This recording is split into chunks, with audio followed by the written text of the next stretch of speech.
A morning sun streamed through the windows of Atlanta International Airport as Captain Amara Johnson strode through the terminal, her Navy uniform crisp and her posture confident. At 38, she had become a familiar face to many of the airport staff, who greeted her with warm smiles and quick waves as she made her way toward the crew briefing room. "Morning, Captain," called out one of the gate agents as Amara passed by. "Beautiful day for flying," she replied, glancing out at the clear blue sky. Amara had been flying for SkyRoute Airlines for nearly 16 years, working her way up from co-pilot to captain through dedication and exceptional skill. Today's flight, Atlanta to Chicago, was a route she had flown hundreds of times before. There was comfort in the familiar, in knowing every procedure and protocol like the back of her hand. In the briefing room, Amara met with her flight crew. First Officer Thomas Chen, an experienced pilot in his own right, was reviewing the flight plan when she arrived. "Everything look good?" she asked, setting down her flight bag. Thomas nodded. "Weather's clear all the way to Chicago. We've got a full flight today, 183 passengers." The lead flight attendant, Beatrice, joined them with her own briefing notes. "Mostly business travelers, a few families. We've got a passenger in 14C who's requested special assistance for mobility issues, but nothing out of the ordinary." Amara reviewed the paperwork, methodically checking fuel calculations, weather reports, and their flight path. She had always been thorough. It was one of the qualities that had earned her respect among colleagues and superiors alike. "Let's have a good flight," she said as they wrapped up the briefing. It was what she always said, a small tradition that had become her personal touchstone before taking to the skies. The pre-flight inspection went smoothly as Amara walked around the Boeing 737, checking control surfaces, inspecting the engines, and ensuring everything was in perfect working order. This hands-on approach was old school. Many captains now delegated this task, but Amara believed in seeing things with her own eyes. The massive machine would carry nearly 200 lives through the sky under her command, and she never took that responsibility lightly. Inside the cockpit, she and Thomas went through their checklist, a well-rehearsed dance of confirmations and settings. The familiar hum of the aircraft's systems was soothing to Amara, who felt more at home in the cockpit than anywhere else. "Boarding will begin in about 15 minutes, the gate agent informed them through the intercom. "We're ready whenever." "They are," Amara replied. While Thomas finalized the flight computer settings, Amara took a moment to sip from her travel mug of tea. Another small ritual. Her grandmother had always said a cup of tea settled the mind, and Amara had carried that wisdom into her flying career. Her phone buzzed with a message from her brother. "Good luck on today's flight. Don't forget about dinner on Saturday." Amara smiled and sent back a quick thumbs up. Her family had always been her foundation, supporting her dream of flying since she was a little girl pointing at planes in the sky. Being one of the few black female pilots at the airline had come with its challenges, but her family's belief in her had never wavered. The first passengers began boarding, and Amara stood at the cockpit door, greeting them with a warm smile. It was another personal touch that wasn't required but mattered to her, making eye contact with passengers, seeing their excitement, or calming their nervous energy. These small connections reminded her why she loved her job. "First time flying?" she asked a wide-eyed young boy who was staring at the cockpit with wonder. He nodded, seemingly speechless.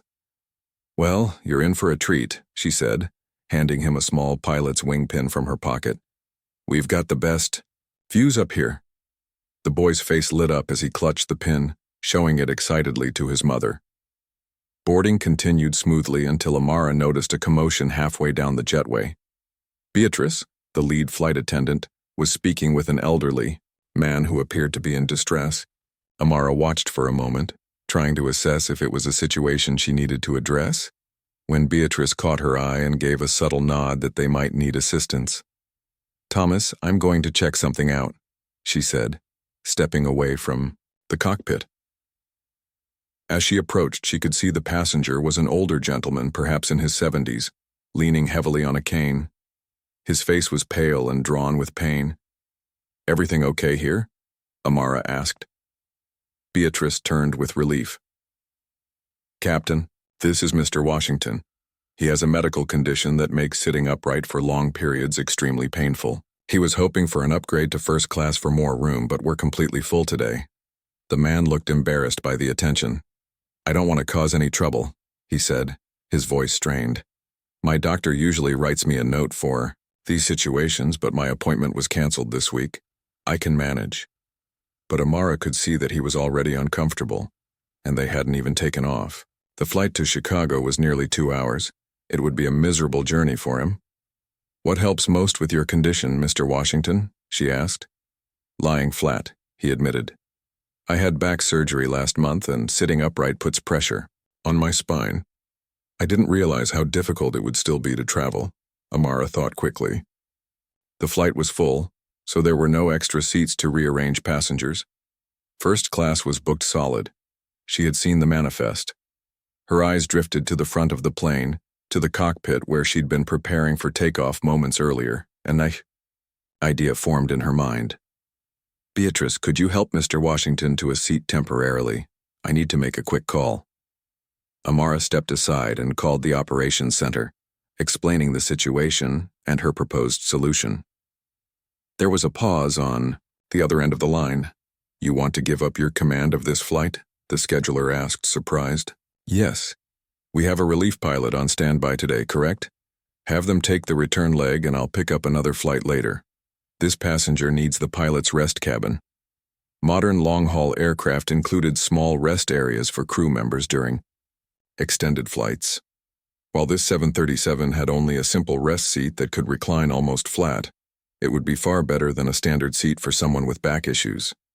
There was a longer pause. This is highly unusual, Captain Johnson. I understand that, Amara said firmly, but we have a passenger in genuine distress, and we have a solution available. It's the right thing to do.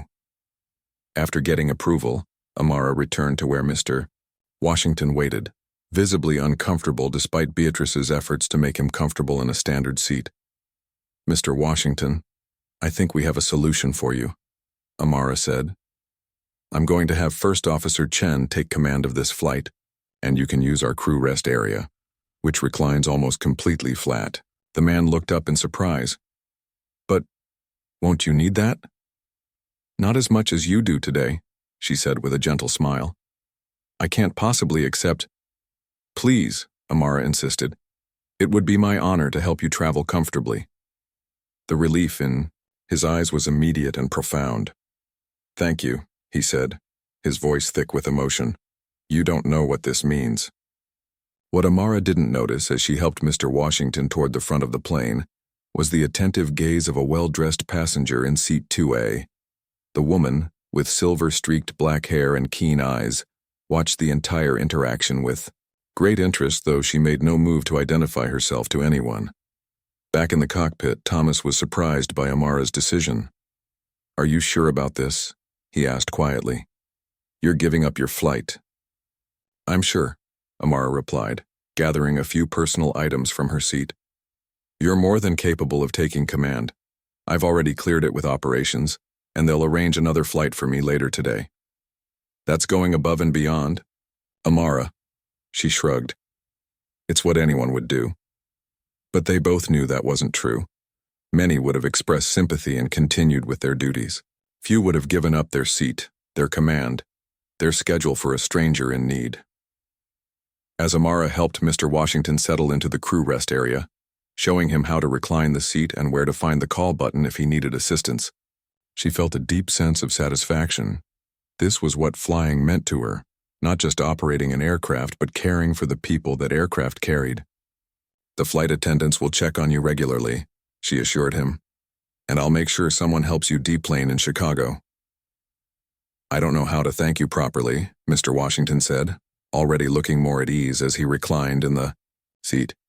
Just have a comfortable flight, Amara replied with a warm smile. That's thanks enough. As boarding completed, Amara stepped into the terminal, watching through the window as the jetway pulled away from her aircraft, a strange feeling when she should have been at the controls. She took a deep breath and headed to the crew lounge, to await reassignment, completely unaware that her simple act of kindness had been witnessed by someone with the power to change her career forever. Amara settled into a chair in the crew lounge, her flight bag beside her. The room hummed with the quiet conversations of pilots and flight attendants between assignments. She pulled out her tablet to check the airline's scheduling system, curious about what flight she might be reassigned to. "Johnson? What are you doing here?" a familiar voice asked. Amara looked up to see Captain Luis Mendoza, a veteran pilot she'd known since her early days with the airline. "Long story," she said with a small smile. "Gave up my seat on the Chicago flight." Luis raised an eyebrow as he poured himself a cup of coffee. "You're going to have to do better than that. I've never heard of a captain voluntarily giving up command mid-assignment." Amara explained the situation with Mr. Washington, trying to downplay her decision as Luis sat down across from her. "That's not in any procedure manual I've ever read," he said when she finished, but his eyes showed admiration rather than criticism. "Sometimes the right procedure is the one that helps someone in need," Amara replied, shrugging slightly. Luis shook his head with a smile. "Always were a bit of a maverick, Johnson, but in the good way." He glanced at his watch. "I've got to run. Dallas flight is boarding. Good luck with your reassignment." As Luis left, Amara's phone buzzed with a message from operations. She had been assigned as first officer on a flight to Denver departing in 3 hours. It wasn't ideal. She, preferred being captain, of course. But she understood the scheduling challenges her decision had created.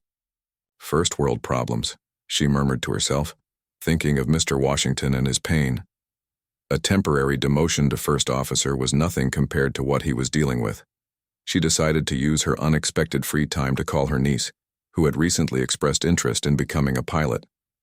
Their video call connected after a few rings, and the girl's face lit up when she saw her aunt in uniform.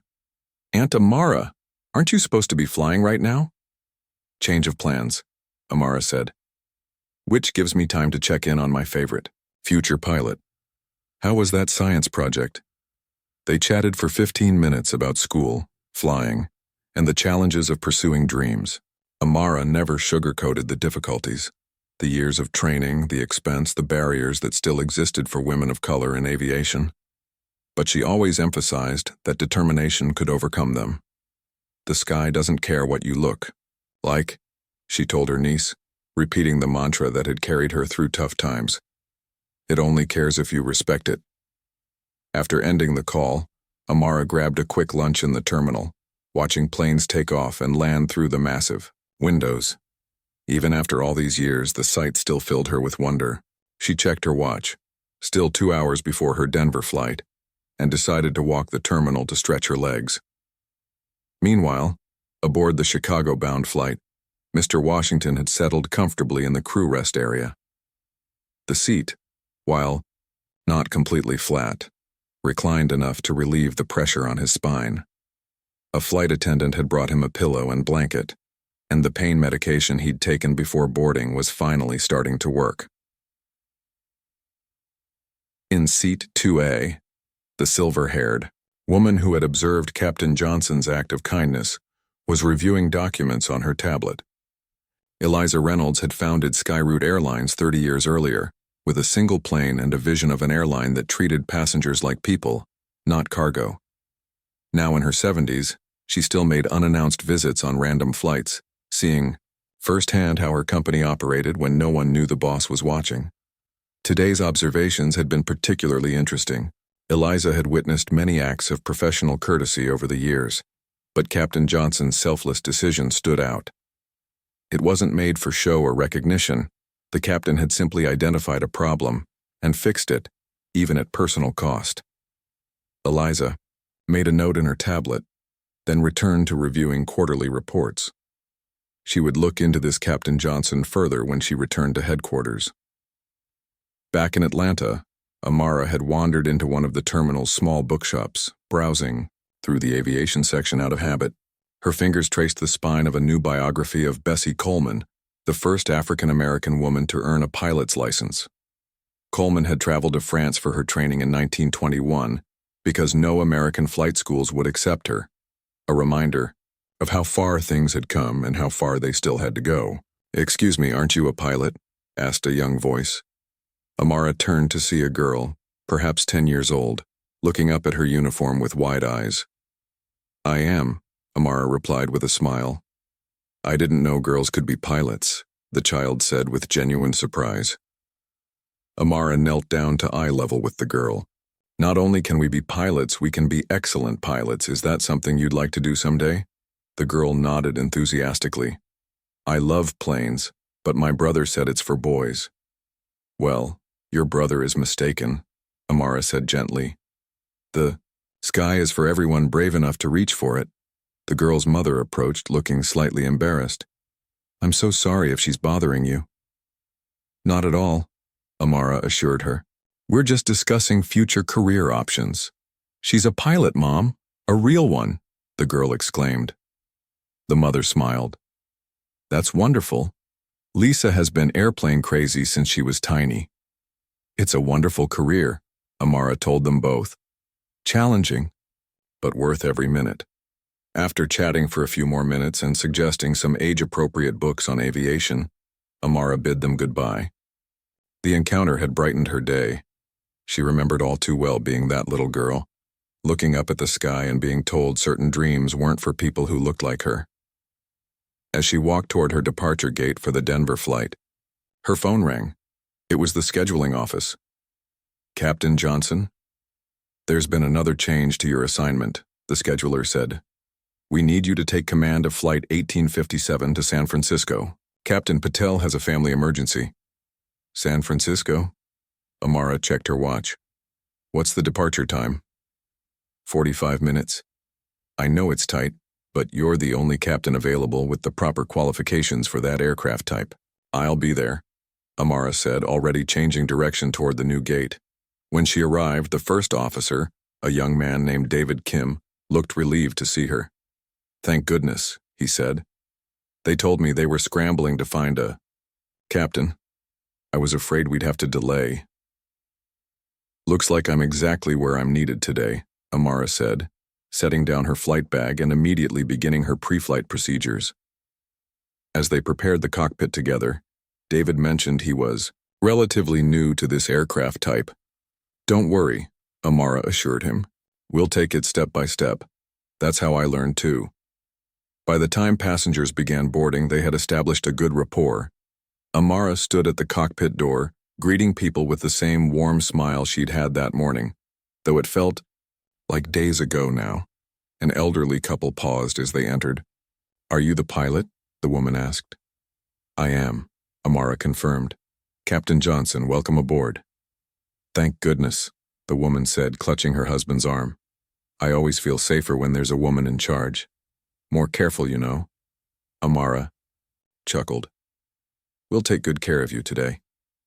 As the boarding process continued, Amara reflected on the strange turn her day had taken.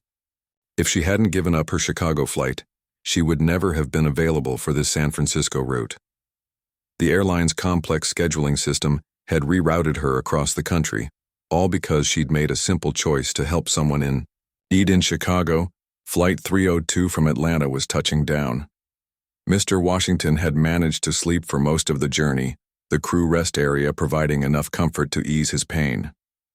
As the aircraft taxied to the gate, First Officer Chen, now acting as captain, made his way back to check on their special passenger. "How are you feeling, sir?" he asked. "Much better, thank you," Mr. Washington replied, carefully shifting to a more upright position. "Please tell Captain Johnson I'm incredibly grateful. This made all the difference." "I'll make sure she knows," Thomas assured him. "We've arranged for assistance to help you deplane first, before the other passengers." In Seat 2A, Eliza Reynolds gathered her belongings, her mind made up. Captain Johnson's act of compassion aligned perfectly with the values she had tried to instill in her airline from day one.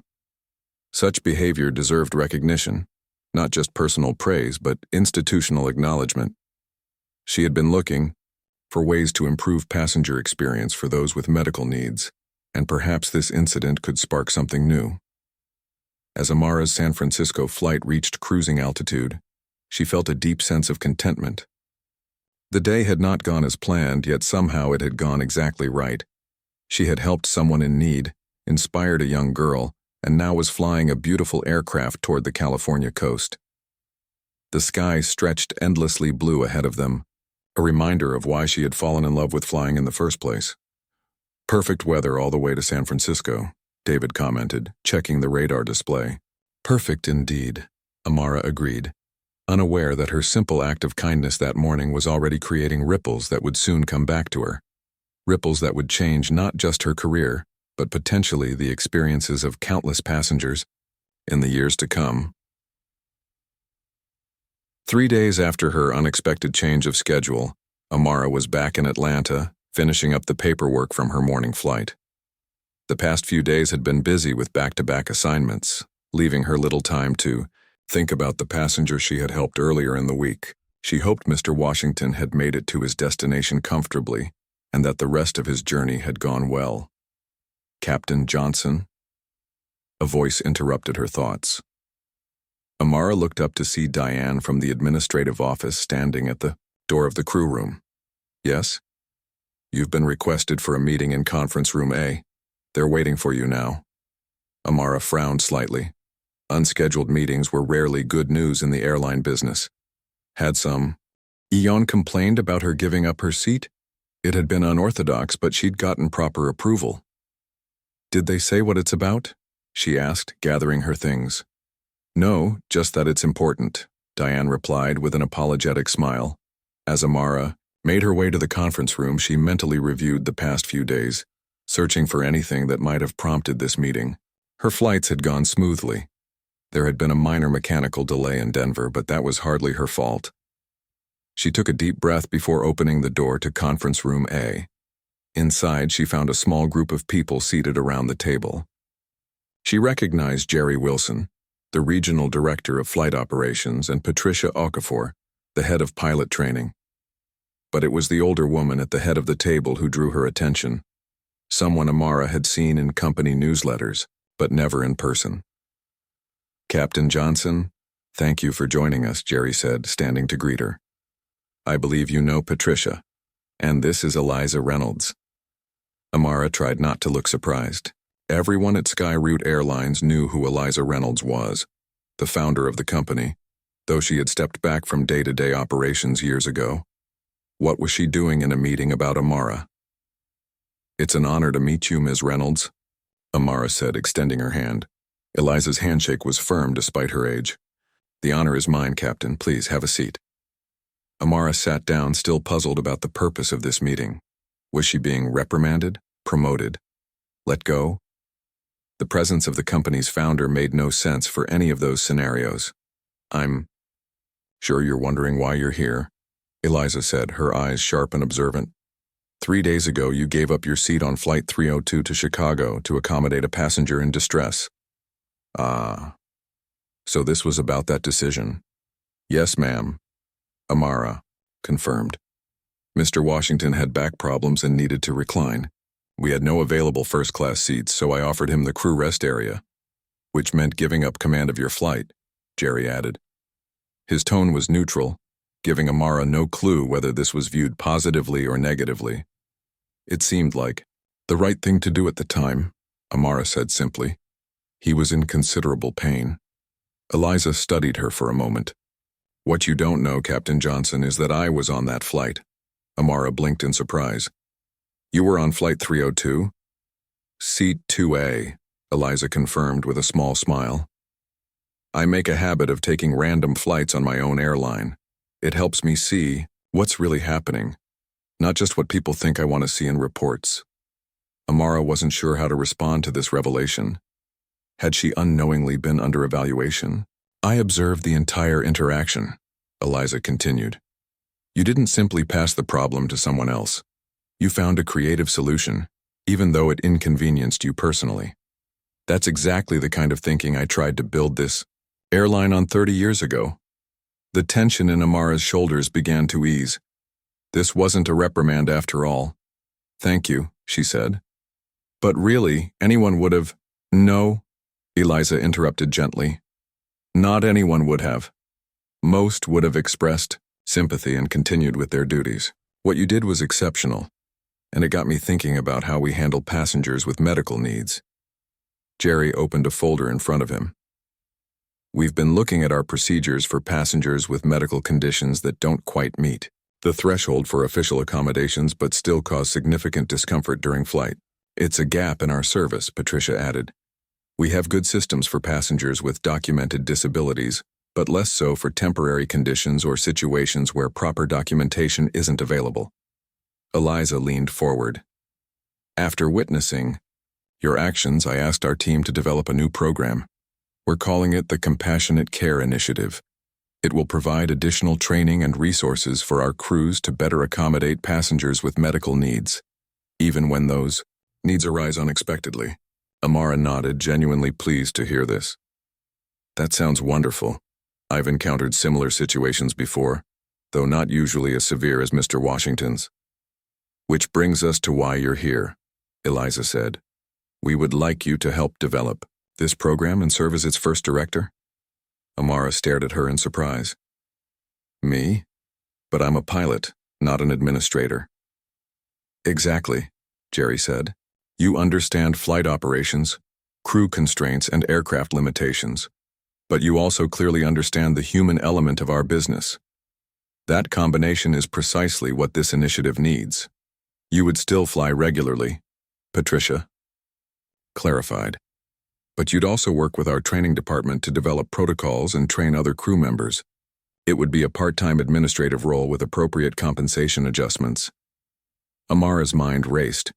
This wasn't at all what she had expected when she was called to this meeting. A special project directly inspired by her actions. Working with the training department, it was a significant career opportunity. I'm honored, she said finally. Truly. But may I ask why me? Surely there are more senior captains with administrative experience. Eliza smiled. Because you didn't know I was watching, Captain Johnson. You didn't make that decision to impress anyone or to advance your career. You did it simply because it was the right thing to do. That's the kind of integrity we need leading this initiative. The meeting continued for another half hour as they discussed the broad outlines of the new program. Amara found herself growing increasingly excited about the possibilities. She had always loved flying, but the chance to improve the experience for passengers facing physical challenges added a new dimension to her career. As the meeting wound down, Jerry handed her a folder with preliminary information about the initiative. Take some time to review this, he said. We'll schedule a follow-up next week to discuss next steps. Thank you for this opportunity, Amara said, rising from her chair. I won't let you down. I know you won't, Eliza replied. Before you go, there's one more thing. She pulled a business card from her pocket and handed it to Amara. Mr. Washington asked me to give you his contact information. He'd like to thank you personally. Amara took the card, surprised and touched that the passenger had made the effort to reach out. He's doing much better, Eliza added. His daughter picked him up in Chicago, and he made it to his grandson's college graduation, which was the reason for his trip in the first place. You made that possible. As Amara left the conference room, she felt a surge of emotion. Her simple decision had cascaded into something much larger than she could have imagined. Not only had she helped one passenger reach an important family milestone, but now she had the opportunity to create lasting change for countless others. That evening, Amara called Mr. Washington. Their conversation was warm and heartfelt, with the older man expressing profound gratitude for her intervention. You know, he said toward the end of their call, I've been flying for over 50 years, and that's the first time anyone's ever gone that far out of their way for me. It restored my faith in humanity a bit. I'm just glad you made it to your grandson's graduation, Amara replied. That's what matters. After hanging up, Amara sat on her balcony, watching the sunset paint the sky in brilliant oranges and pinks. Aircraft lights blinked in the distance as flights departed from the airport, each carrying hundreds of people with their own stories, their own pains and joys, their own destinations. Tomorrow she would begin sketching out ideas for the Compassionate Care Initiative. She already had thoughts about training, about creating a resource guide for common medical conditions, about establishing better communications between booking agents and flight crews. But tonight, she simply watched the planes and reflected on the strange turns life could take. 3 days ago, she had made a split-second decision to help a stranger. Now that decision had opened a new chapter in her career. Her phone buzzed with a text from her niece. "Did you really meet the Eliza Reynolds today? Mom says you're going to be running a new program. Tell me everything." Amara laughed and began typing a response. The story would take some telling, about kindness offered without expectation of reward, about being seen even when you don't know you're being watched, and about how the smallest actions can sometimes lead to the biggest changes.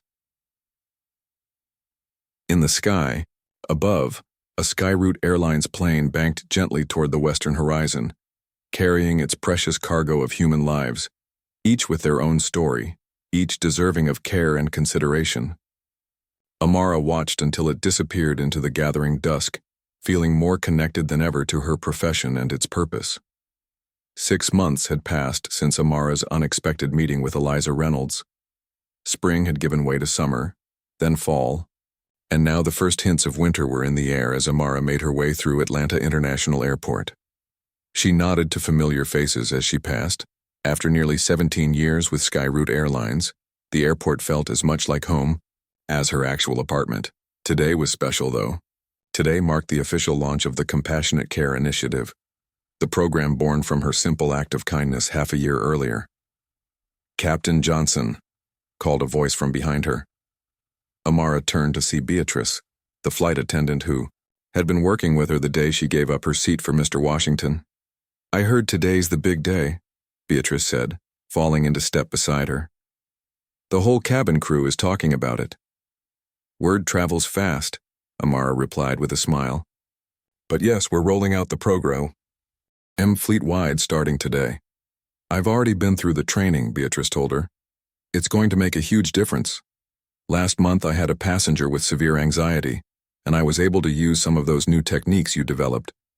Completely turned his experience around." Amara felt a flutter of pride.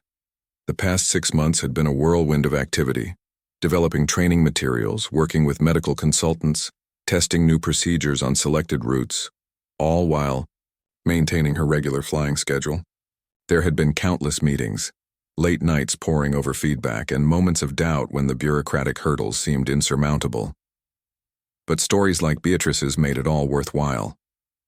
"I'm glad to hear it helped," Amara said. "That's exactly what we're aiming for."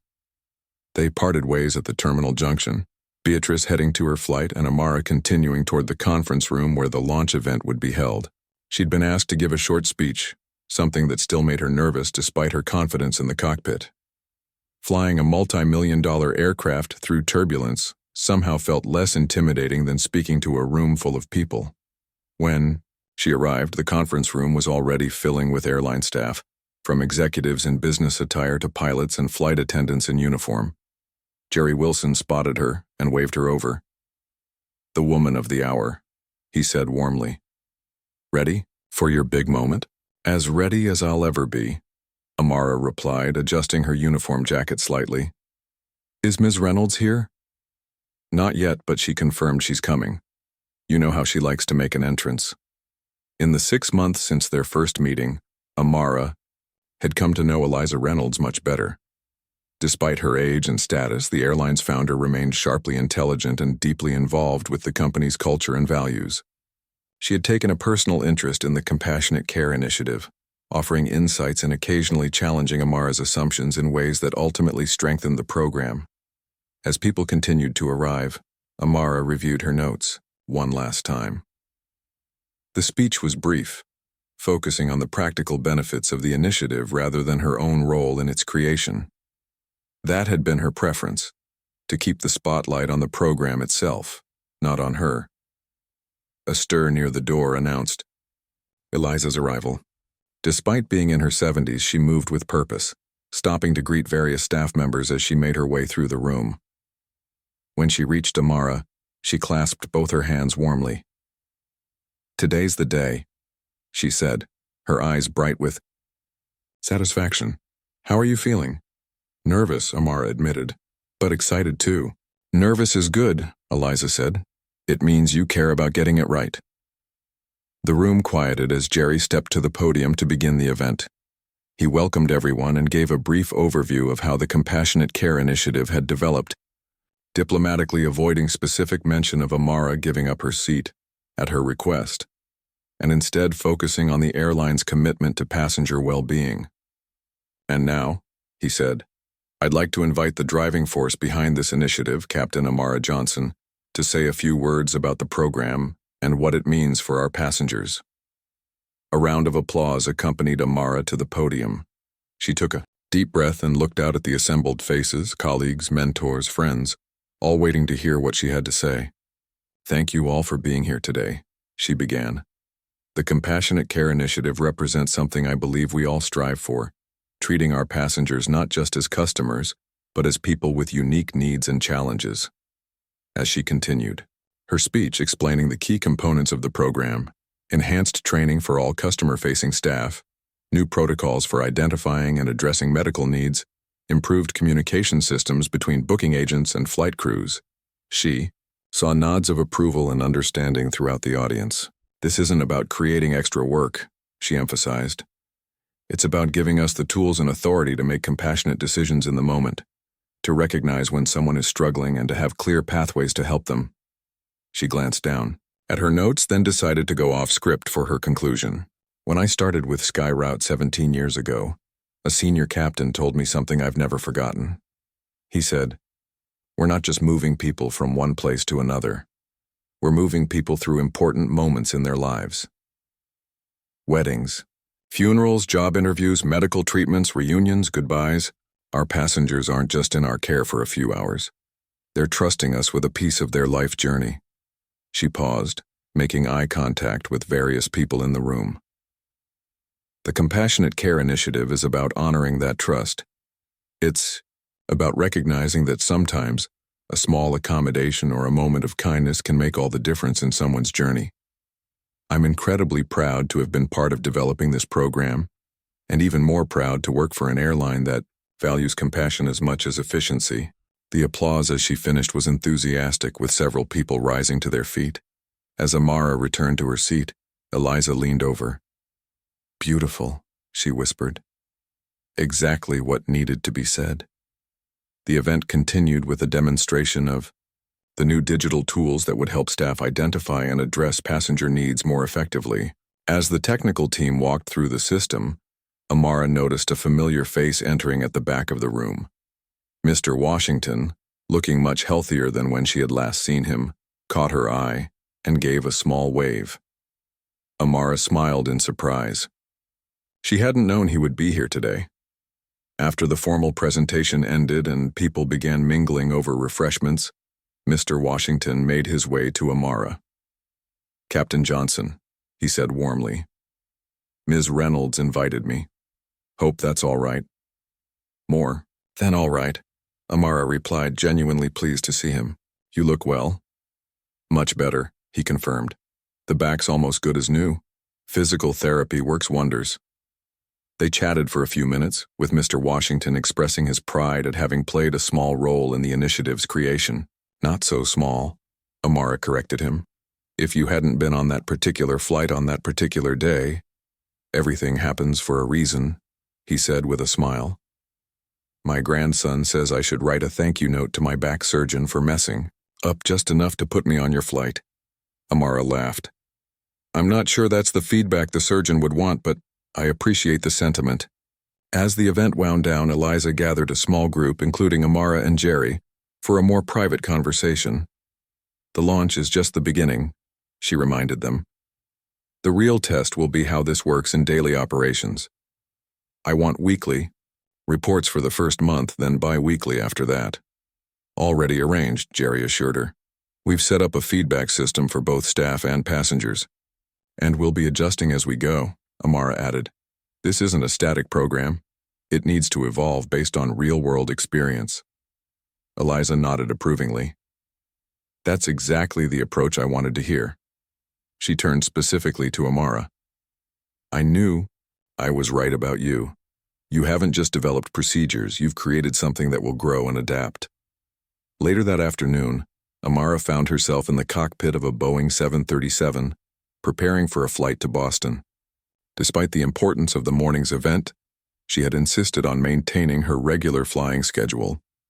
The dual role, pilot and program director, was challenging but fulfilling. As passengers boarded, Amara chatted with her first officer, a younger pilot named Hector, who was curious about the new initiative. "So if I understand correctly," he said, "it gives us more discretion to make accommodations when needed?" "Exactly," Amara confirmed, "and better tools to communicate those needs across departments. No more passengers falling through the cracks between booking and boarding." Through the open cockpit door, Amara could see the first passengers making their way down the aisle. She spotted an older woman moving slowly, leaning heavily on a cane, with a flight attendant carrying her bag. Without hesitation, Amara stepped out of the cockpit. "Ma'am, are you comfortable with your seating arrangement today?" The woman looked up in surprise at being addressed by the captain.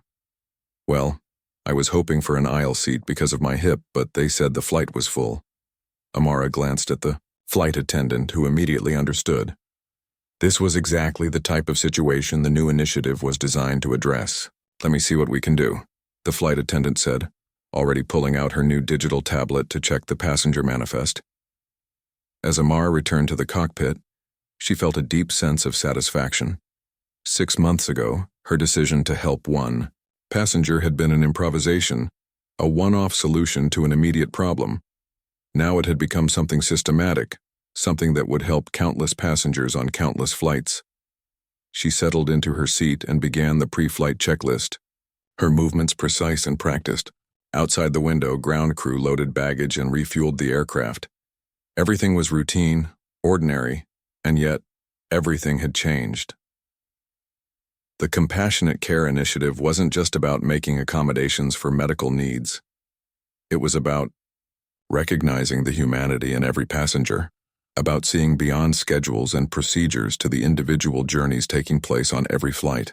It was in many ways a return to the core values that had drawn Amara to flying in the first place. "Ready for pushback, Captain?" Hector asked, completing his portion of the checklist. "Ready," Amara confirmed, feeling the familiar surge of excitement that came with every takeoff, even after all these years. As the aircraft began to move, she thought about all the passengers behind her, each with their own story, their own destination, their own reasons for flying today. And now, thanks to a moment of kindness that had grown into something much larger, each one would receive the care and consideration they deserved. It was, Amara decided, exactly the legacy she wanted to build. 2 years had passed since the launch of the Compassionate Care Initiative. On a crisp autumn morning, Amara stood at the large windows of Terminal B at Atlanta International Airport, watching aircraft taxi along the tarmac. The familiar sight still filled her with the same wonder it had when she was a child, pointing excitedly at planes crossing the sky. Today was a special milestone, both for her and for the program she had helped create.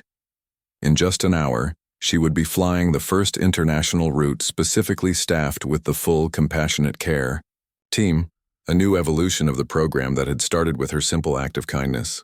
"There you are," said a voice behind her. "I've been looking all over for you." Amara turned to see Patricia Okafor, now her close colleague in managing the initiative. In the 2 years they had worked together, Patricia had become both a mentor and a friend, helping navigate the complexities of airline administration while Amara continued her regular flying duties. "Sorry," Amara said. "I needed a moment to myself before all the fuss begins." Patricia smiled understandingly. "Nervous about the press?" "A little," Amara admitted. "You know I'd rather be in the cockpit than in front of cameras." Today's flight to London was attracting attention beyond the usual airline operations. The expansion of the Compassionate Care Initiative to international routes had caught the interest of the aviation industry, with several airlines sending representatives to observe the program in action. A small media contingent would also be covering the departure. "Well, you'd better get used to it," Patricia said, checking her watch. "The compassionate care model is being studied by airlines across the globe now. This is just the beginning." Amara shook her head in mild disbelief. "It still amazes me. All this from one passenger with back pain." "No, Patricia corrected her gently. All this from one pilot who was willing to step up and do the right thing, even when it wasn't required. Don't minimize what you started. They walked together toward the gate where the London flight would be departing. Along the way, Amara greeted various airport staff, many of whom had stories about how the initiative had changed their approach to passenger care. "Captain Johnson," called out a young gate agent, "the special assistance team just wanted you to know that all 3 of our passengers with mobility issues have been pre-boarded successfully. The new seating arrangement is working perfectly." "That's great to hear," Amara replied warmly. As they continued walking, Patricia updated her on the latest program statistics. "We're seeing remarkable feedback. Passenger satisfaction scores for travelers with medical needs have increased by 87% since implementation.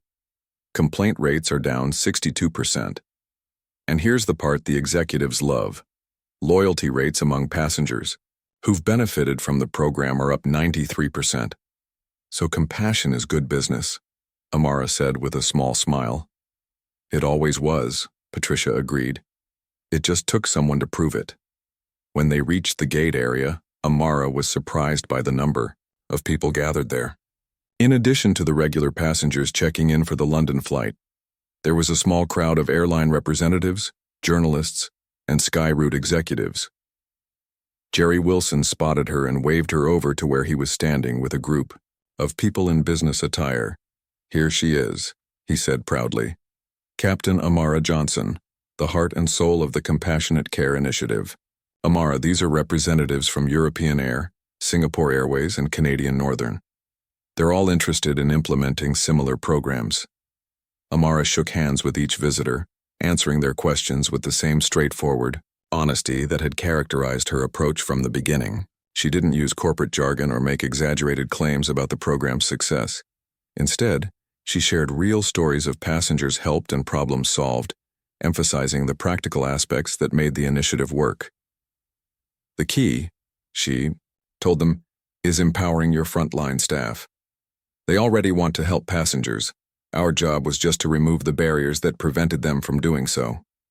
As the international representatives continued their conversation with Jerry, Amara slipped away to check in with her flight crew. Today she would be flying with First Officer David Kim, who had been with her on that San Francisco flight 2.5 years earlier, the day everything had changed. He had since become a strong advocate for the initiative among the pilot corps, helping Amara bridge the gap between cockpit crew and cabin staff.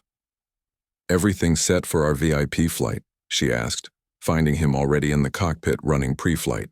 "Checks. All systems go," David confirmed. "We've got a full complement of compassionate care trained staff on board. And get this, Mr. Washington's daughter is one of our passengers today." "Really?" Amara was genuinely surprised. "I didn't know that." She recognized my name from her father's story and introduced herself during pre-boarding. "She's on her way to London for a medical conference. She's a doctor specializing in spinal care. Said her father's experience inspired her to focus on pain management during travel." Amara shook her head in wonder. The ripple effects never ceased to amaze me. After completing her portion of the pre-flight checks, Amara returned to the gate area for the small ceremony that had been arranged before departure. A podium had been set up and a crowd had gathered. Passengers waiting to board, airport staff, media, and airline representatives. Jerry gave a brief introduction highlighting the program's success and its expansion to international routes. Then Eliza Reynolds took the microphone. Though now in her late 70s, the airline's founder still commanded attention when she spoke. 2.5 years ago, I witnessed something remarkable on one of our flights, she began. A pilot who saw a passenger in distress and didn't just offer sympathy. She offered a solution even at personal cost. That moment of compassion sparked what has become the most successful passenger care initiative in our company's history. Eliza gestured for Amara to join her at the podium. Captain Johnson didn't know I was watching that day. She wasn't performing for recognition or reward. She simply saw a need and filled it. The purest form of compassion. And that's the spirit we've tried to capture in this program. Amara stepped forward, feeling a familiar flutter of nerves at being in the spotlight. But when she looked out at the gathered faces, she saw not just strangers but a community. colleagues who had helped build the program, passengers who had benefited from it, and now representatives who would carry its principles to airlines around the world. "Thank you, Ms. Reynolds," she said. "When I gave up my seat that day, I never imagined where it would lead. I was just doing what felt right in the moment." She paused, gathering her thoughts.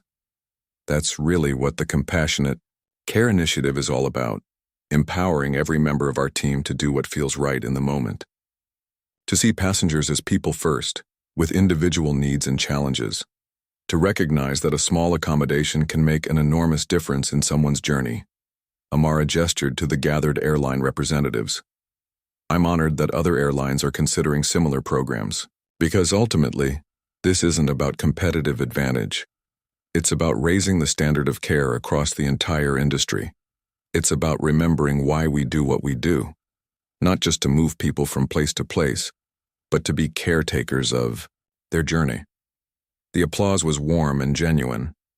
As the ceremony concluded and boarding began, several passengers stopped to thank Amara personally, not just for the program, but for reminding the industry of its human side. One older woman clasped Amara's hand firmly. "My husband has dementia," she said quietly. "We haven't been able to travel for years because it was too stressful.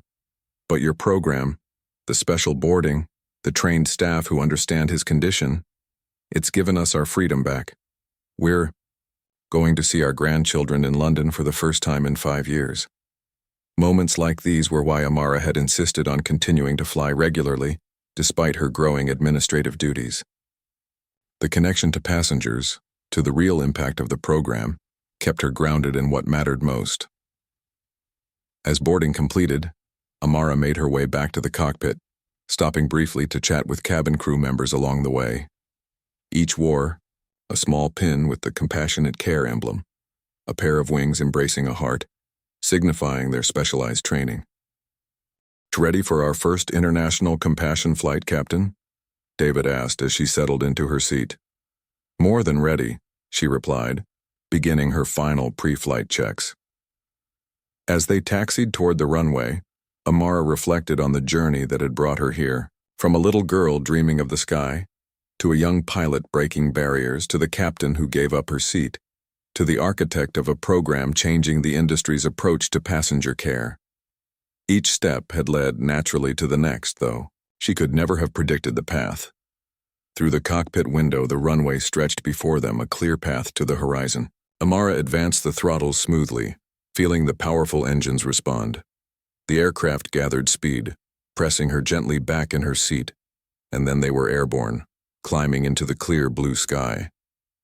Behind her sat 183 passengers, each with their own story, their own needs, their own destination, and thanks to a moment of kindness that had grown into something much larger, each would receive the care and attention they deserved. As they leveled off at cruising altitude, Amara gazed out at the vast expanse of sky. This was where she belonged, not just at the controls of an aircraft, but at the heart of an industry remembering its humanity. Mr. Washington's daughter was somewhere behind her in the cabin, carrying forward her father's story in her own way. The elderly couple with dementia were on their way to a joyful reunion with grandchildren. Countless other passengers were experiencing the benefits of a program born from one simple choice. "Beautiful day for flying," David commented, echoing words Amara had spoken countless times throughout her career. "The most beautiful," Amara agreed, her heart full. The aircraft soared onward, carrying not just passengers but the promise of compassion, a promise that had begun with one pilot giving her seat to an ailing passenger, unaware that the airline's founder was watching, and unaware of how that single act of kindness would ripple outward, touching countless lives and transforming an industry's understanding of what it truly means to care.